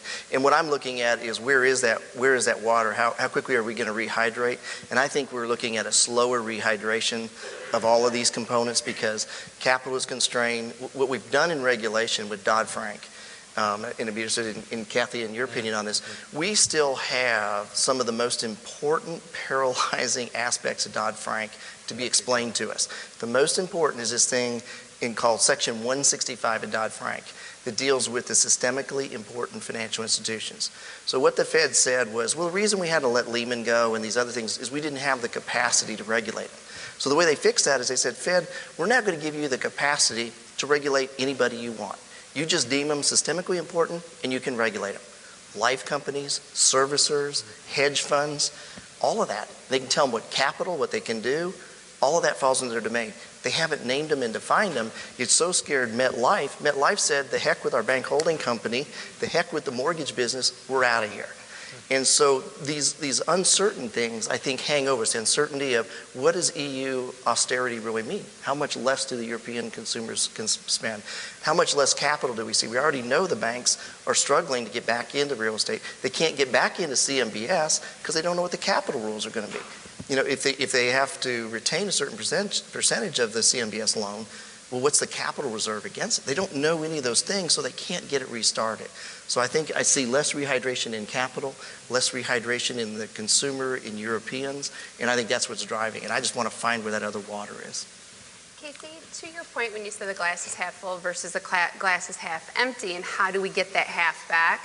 Do you see, at least on the commercial real estate side, that we will be back to a 2007, a peak? Do you ever think we'll get that water back? Here's what I think. I think on valuations, absolutely. In terms of construction activity and new supply, I hope not. Yeah. I hope that what we've learned is, really what, if you look at, here's one of the best metrics to look at. If you look at the returns by life companies on commercial real estate through the whole financial crisis. In 2008, the American Council of Life Insurers reported that the life companies in aggregate had a negative 4% return on their total commercial real estate holdings. In 2009, when the market was imploding, cap rates were going up, they had a positive 11% return. Last year, it was over 15%. This year, it may look at topping out at around 20%. And the reason was they didn't do spec. They did stuff that was leased up. They did their fundamentals and understanding the market dynamics and demand drivers, like doing their homework here in Western Michigan, saying, look, we have a shortage of supplies, we'll come in and we'll do a building. And so they stuck to the fundamentals. The banks, basically, were told it's free time. There's no losses, do whatever you want, do spec lending, no controls. The regulators didn't do their job.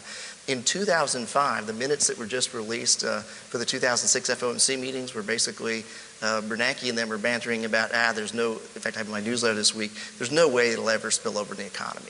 I actually did a presentation to Chairman Bernanke when he first came in 2006, and I put in my newsletter this week, and went through and said, it's not, if subprime will blow up, it's when, and what are the systemic dominoes? And I laid out, the GSEs could fail, spill over to commercial real estate, potentially 10% unemployment. And at the end of the presentation, he said, look, I've studied the Great Depression. There's no way what you're proposing could happen. So I asked him to autograph my presentation. And so I have this. It's going to be the cover of a book that says, Casey, interesting presentation. There's no way this can play out. And if you read in those FOMC minutes that were just released, that's exactly what they said. And so I think that's, that's kind of some of where we're coming from. So I think we're almost getting there on valuations. And I'll tell you the metric that appraisers don't understand, and they don't understand the transaction, to your point, Duke, is the most important metric that when we're dealing with international source of money or capital around the world coming into this market, they don't look at the going-in cap rate. They look at percent of replacement cost. And they're looking at, if I can get in at 50 to 60% of replacement cost, I don't care what the going-in cap rate is, I'll look at that deal. Appraisers don't understand cost approach. They don't understand that dynamic. And I think that's one of the biggest things that if you look at that, we can actually get back there on valuation stability. I hope we don't go back to the new supply metrics. I'm going to shift gears once again. Mark, from a retail perspective, you heard Casey say it's going to be a long time. We saw our stats, probably more than any other segment. It's under the most pressure still. Yeah. What are the bright spots? Tell me some of the trends that you are seeing in the retail sector. What we're seeing right now is that the trophy properties, Tier 1 locations, Main and Main, are the ones that are thriving the best. Let's call that near Woodland, near Rivertown, Knapp's Corner, Alpine. Those are the ones that are really having an uptick in occupancy. Traditional retail centers, big parking lots, big signage, glaring lights, having people stop in, that's what's recovering the best. Single tenant, Walgreens, Dollar General deals, those are the deals that are long-term, and that's what's recovering the best. The properties that aren't are the ones that are way out there, that are aged, damaged, and need to be demolished. And they will be a continued struggle on folks that own those locations. So the fact that there are long lines on P.F. Chang is good too. Yes, exactly. Yep. You've waited. I am conscious of the time, and I want to kind of wrap things up. So I just would like some closing statements from each panelist. Fast forward a year, look back at 2012. What's the headline? What are the highlights from your perspective? I'll start on your end, David, from an office perspective. What's 2012 look like? I think our headline when we look back on 2012 is going to be a year of change. We have a number of major assets in the West Michigan market that are going to be repositioned or sold, and that's going to change our landscape. Large buildings that everybody sees. I also think that it's going to be a change in that we have a couple groups that have been trying to kind of consolidate or corner certain markets, the Class B office market downtown, for example. So I think that is going to be another change. And then hopefully the final change we'll look back on is that in 2012, hopefully we'll see new construction in the office market and new construction most likely downtown, and change with rates to continue to increase. So a year of change. Mark. We see it that the demand is coming back, but it's coming back by location. And it's still location, location, location. Tenants will continue to jockey for those locations that they couldn't afford in the past.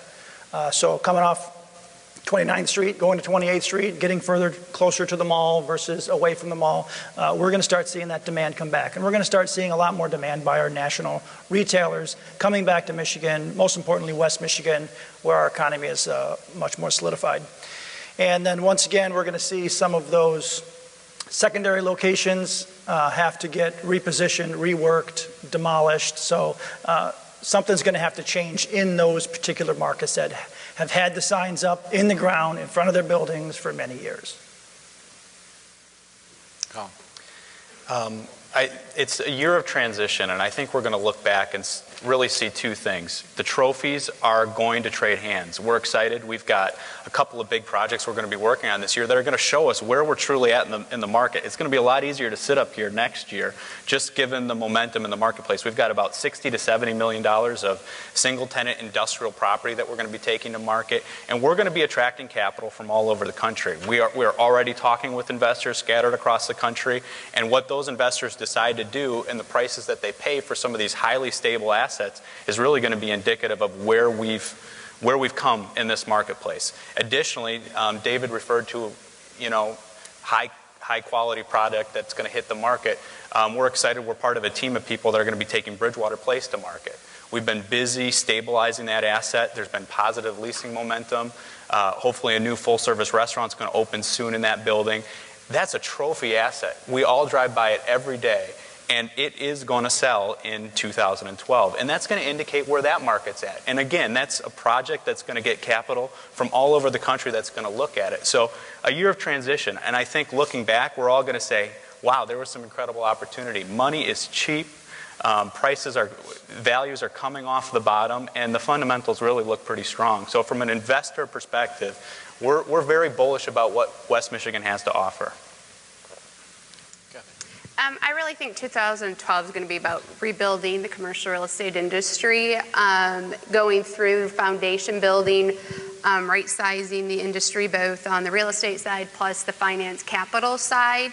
But we really need to get through that wall of finance. We have $350 billion coming due this coming year. We really need to deleverage as a country.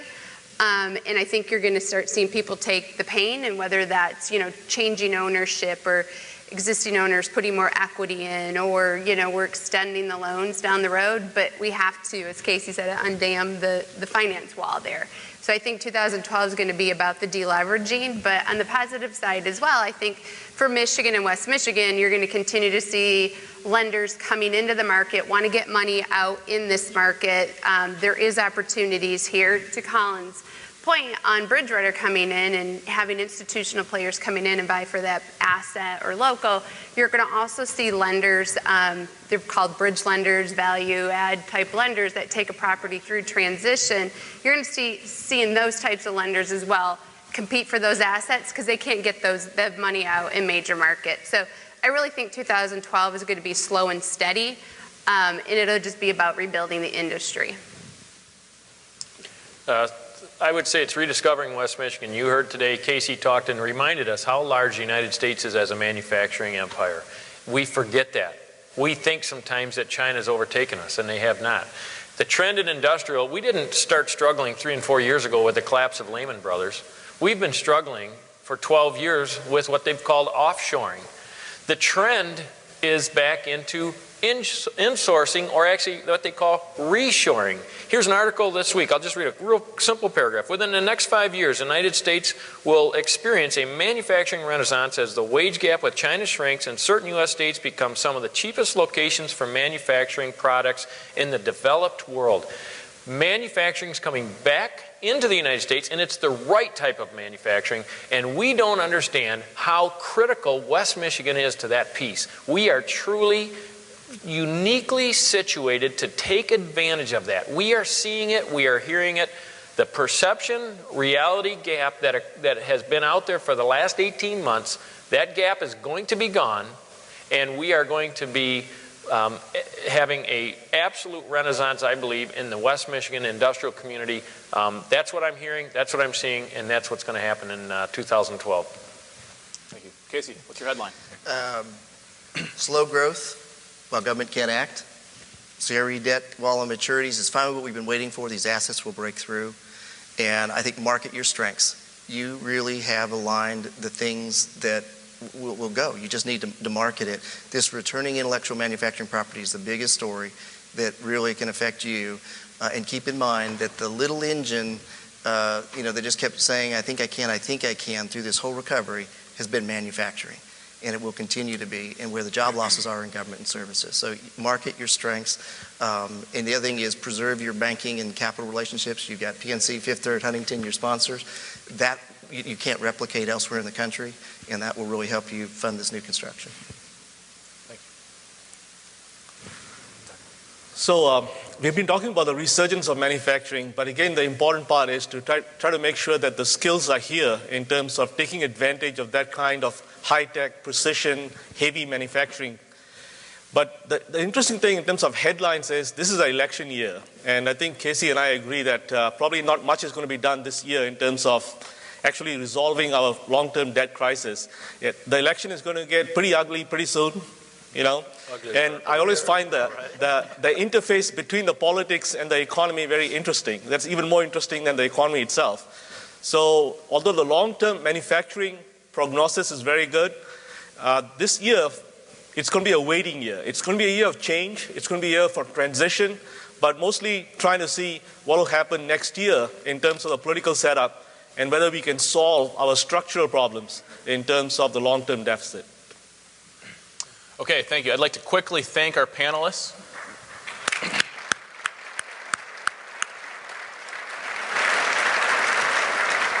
And if you would give me just a couple more minutes. We received a message earlier this month from our global CEO. It's an internal message, but we thought that this is something that we're excited about that we wanted to share with you, and I'll talk more about it after we see this message. So if we could cue the video.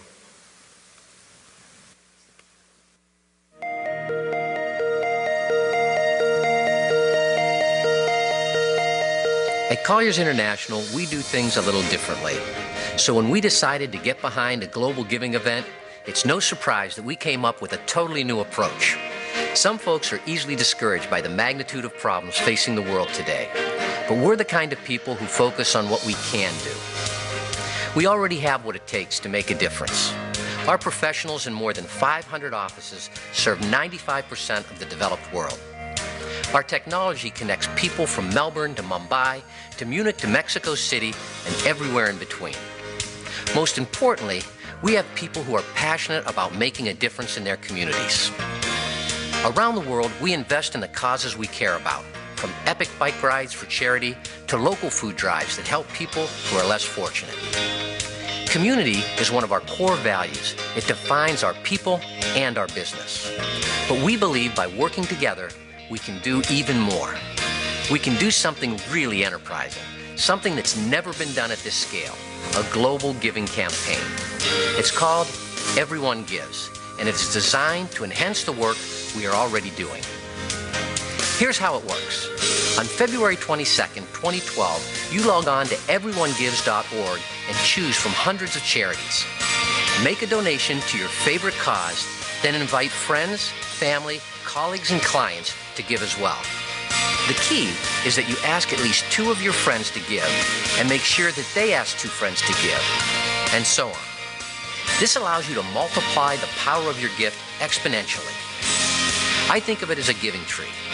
1 donation becomes 5, 5 becomes 25, and 25 can become hundreds. And what is really neat is that you can track your giving tree and your friends' trees on our website. How cool is it that you can see your original $5 investment growing across the city, country, or globe, helping many different organizations and potentially raising thousands of dollars? Today, you can go to everyonegives.org and hit the join button to be part of the event. And if you are passionate about a specific charity, send it to us now. As long as it is a legitimate charity with a website that takes online donations, you're in. You've seen videos go viral. Imagine what can happen if giving goes viral. I want you to join me in creating a global phenomenon, the most inclusive giving event ever. So mark this on your calendar, February 22nd, 2012, and tell your network how Everyone Gives can increase their ability to raise money for their charity of choice. Share it on Facebook, talk about it on Twitter, share the cause you will support. With your help, we'll spread this worldwide and have a lot of fun along the way. Everyone Gives won't just demonstrate that we're a caring team. I'm convinced that it will show the world our true abilities to collaborate and execute globally to make things better for our clients, our colleagues, and our communities. Let's not just talk about our values, let's live them. On February 22nd, 2012, Everyone Gives. Will you?